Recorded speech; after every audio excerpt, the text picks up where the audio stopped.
काली बंगोपसागर में सृष्टि होइतिबा well-marked low pressure area आज 24 तारीख मे मासर 24 तारीख सकाळे 5:30 रे केंद्रीय बंगोपसागर रे डिप्रेशन रे परिणत होइछि।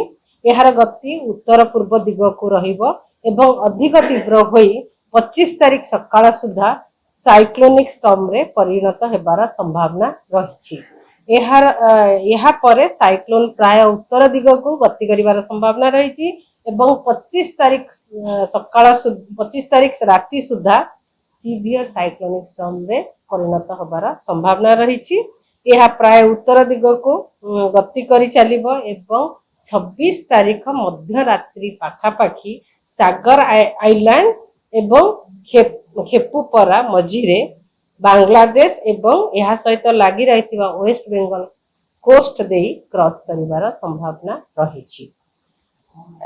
यही प्रभाव रे समस्त बंदर को सिग्नल जारी करा जायछि डिस्टेंट कॉशनरी सिग्नल नंबर 1। यही प्रभाव रे समुद्र बहुत अशांत रहिबो आ समुद्र मध्य पवन बेग मध्य बहुत अधिक रहिवार संभावना रही। समस्त मत्स्यजीवी मान को समुद्र भीतर को जीवा पाई संपूर्ण बारण करा जायछि।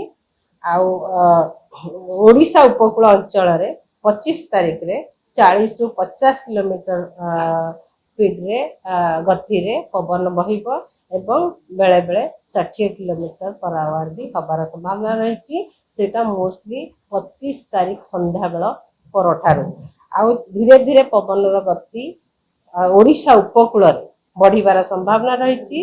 60 रु 70 किलोमीटर पर आवर बेले बेले 80 किलोमीटर पर आवर हबार संभावना रही 26 तारीख सकाळ थारे। यह प्रभाव रे हमर ओडिशा रे 25 तारीख आउ 26 तारीख स्पेशली उत्तर ओडिशा रे वर्षा हबार संभावना रही।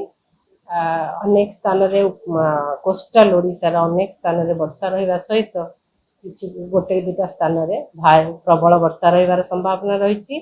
25 तारीख रे बालेश्वर भद्रक केन्द्रापड़ा रे गोटे दुटा जगह रे प्रबल वर्षा हेई पारे किंतु बालेश्वर भद्रक केन्द्रापड़ा डिस्ट्रिक्ट रे अनेक स्थान रे वर्षा रही हल्का मध्यम वर्षा रहिबार संभावना रही।